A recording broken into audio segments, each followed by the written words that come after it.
All right, and welcome to another edition, a special edition of Ultimate Ark free DLC series where we're going to recap the first 20 episodes of this series and explain a little bit what this series is and kind of how it came about and how it evolved and everything. And this series was originally supposed to cover all of the maps, but I realized that I was not going to get anywhere near all of the maps before August when the Ark Ascended is supposed to drop. Uh, Assuming that it drops on time, which might be a big ask, but uh, it'll be amazing if I can get through all of the things that I have planned anyway. This was originally, this series was originally inspired by a fellow by the name of Python, who is a gaming streamer, and he has a lot of videos up, a lot of Ark videos. He's gone to the island and Lost Island, and then he was going to start an Ultimate Ark series, and I liked it so well, I kind of wanted to start my own. He's since kind of quit on his. I hope he gets back to it, but he kind of quit doing it because of a glitch that I'm going to talk about a little bit later. I was also inspired by Rampy, who does the 100 Days series with certain creatures, and the latest one is raptors. He wants to do all of the maps with raptors, so I'm kind of looking forward to that, him doing that. And then there's me, Digger Jones. I'm trying to do all of these different maps, and I'm doing it in single player. And we'll keep that in mind going forward. But we'll go ahead and start with episode 1, which is where I kind of introduce, and we start on the Ragnarok map. Basically, in single player, the only way you can transfer is to transfer off through an obelisk. And that's the only way you can download the things that you want to transfer is through the obelisk. You can't do it through drops or anything like that. So basically the routine is to arrive at a map, get to the obelisk, and then establish a base or a bed near that obelisk to facilitate the transferring process. On Ragnarok, I did that. I made a shack and also got the metal tools that were in that crate, and I would use those for the next 3 episodes. 3.1 episodes. And then after that, we went to Gen 2 and Extinction, and you see I have 2 episode 2s, but really I ended up breaking that whole concept into 2 different episodes. One was Gen 2 and the other one was Extinction, but they are not going, we aren't going back there, even though I did put bases and stuff there, and they were easy, but we're going to do something else with those, and we're going to do another series maybe with those. So we get back onto Crystal Isle, and episode 4, that was a fun episode to do. Remember, I'm new to this, folks. I'm new to the YouTube thing. I'm getting to know my editing software. I'm kind of experimenting with different tools. This one is kind of almost like silent movie mode.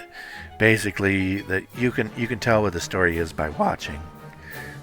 Very few captions, and there's really no talking except for this scene right here that you see. Some hollering, screaming, and moaning.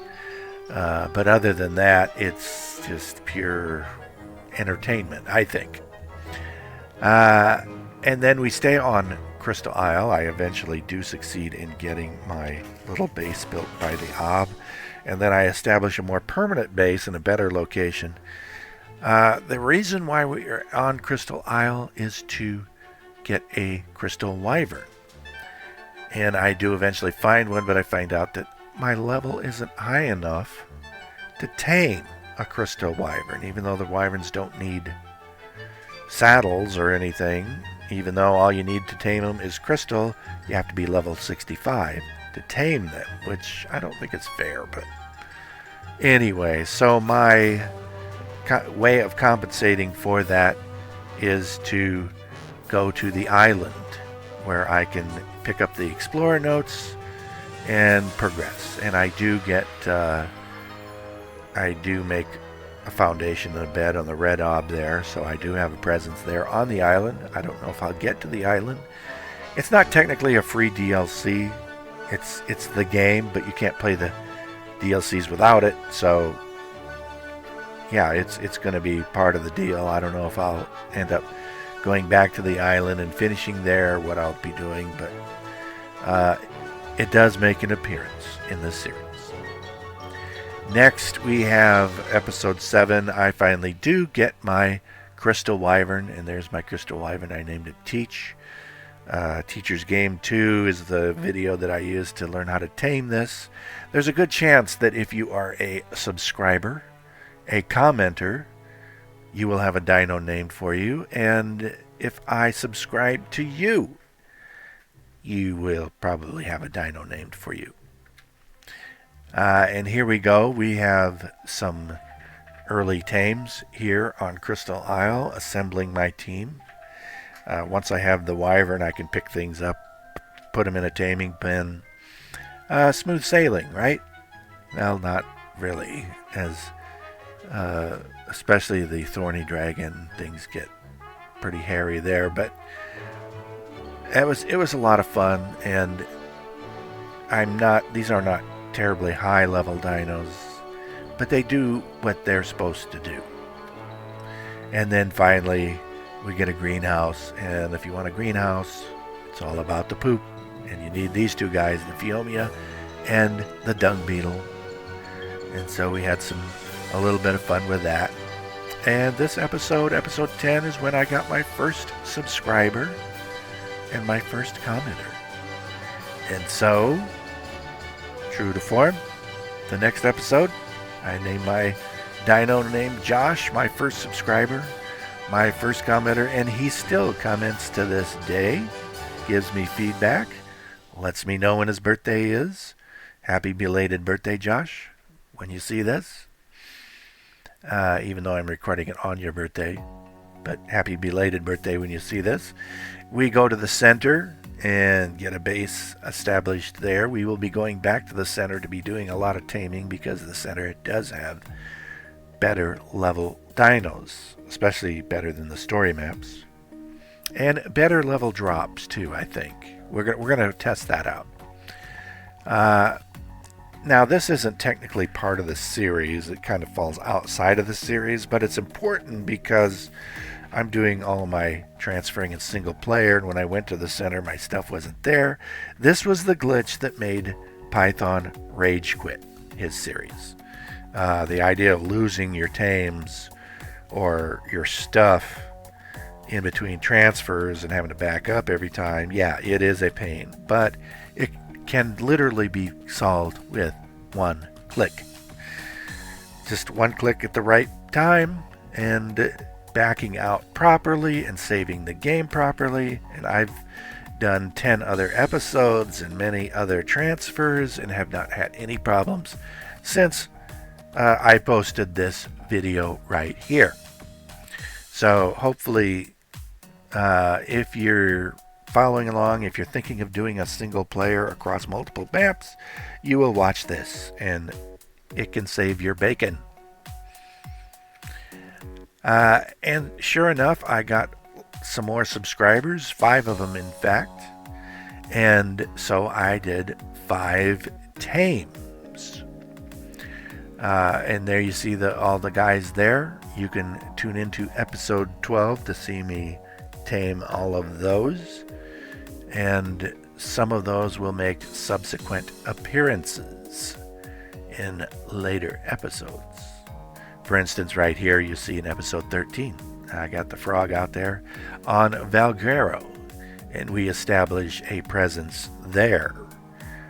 Valguero will probably be the first boss map that I do, because you take on the dragon, the gorilla, and the manticore at the same time, And so that unlocks the most tech grams of any of the other maps that we're going to do in this series. And then, of course, Fjordor. Now, Fjordor, you can do the same bosses in series, but it's a little bit more involved. But Fjordor is where we are going to be making our main base. In episode 14, I try my best to get to the obelisk to get us presence there, but lots of mistakes were made on that one, and it's a fun video to watch if you like watching me die and fail multiple times. Episode 15, I don't die as much because I give in finally, and we eventually do make it off of the map to the next one, which is Lost Island. Episode 16 is the biggest crap show yet in trying to get to an obelisk. It is crazy, full of mishaps and misdeeds and mistakes, and it's definitely fun to watch all my dinos get wiped out and die, and I make no bones about it. And it's during this video that in the Fjordor series that I kind of found my voice and my stride in how I'm going to be doing these, more of in a story mode. It's not the same as what Python was doing, or what Rampy does. It's a different style. Rampy does it in his 100 days. He does summaries, and most of the time I am summarizing 3 or 4 hours worth and boiling it down into 15-20 minutes. But eventually we do get to the obelisk by following the progression, and you see I got my Sonoma crops there. And now we get to the best location in Ark. I think it's the best. You can go to episode 18 and comment on what you think the best location in Ark is. But I think Helm's Deep is, and I give my reasons in that video of why I think it is the best PvE. I don't talk much about PvP because I don't like PvP. I like waking up in the morning after grinding for 4 or 5 hours and finding my dinos and all my stuff still there. Whereas PvP, I mean, I understand the appeal of it for people like that, but no, not my cup of tea. And then we're still on Fjordor for episode 19. We're getting based up. We need lots of cementing paste, so I talk about how to get chitin, and there's one of the famous tames. There's from one of my subscribers, Fonzie, who is at this point in time is my biggest muscle so far. And one of my best multi-role gatherers that I have. And then we go back to Crystal Isle and tame a griffin. So yeah, watch that if you want to know the easiest way to tame a griffin. But heads up, mistakes were made. And finally, we'll go to the last. We'll talk a little bit about the future. As I said, Valguero will probably be my first boss map to unlock more of those engrams. The Center and Ragnarok will follow closely behind because those are just, your basic broodmother, gorilla, dragon, manicore. Those maps did not have any original bosses in them. And then we'll probably go to Crystal Isle and take on that boss. I haven't beaten that one on alpha before, so that'll be interesting. I'll have to decide how I'm going to do that. And then finally Lost Island and Fjordor. I've never completed those two progressions to fight the final bosses on either of those, so that'll be fun, and we'll see if we can get there before August. And if we get there soon enough, if I'm efficient enough, we can go back to the island and do those and do the tech cave and all of that.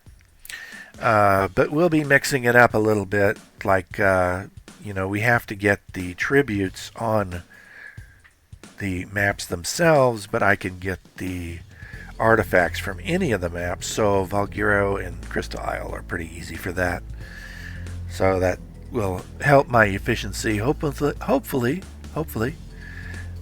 But stay tuned. I hope that if you enjoy this series, that you'll subscribe and tune in and give me feedback and comments and likes and all that kind of stuff to keep me going. But I appreciate those who have supported me so far, this far. And thank you, and until the next one, have a good one, everybody.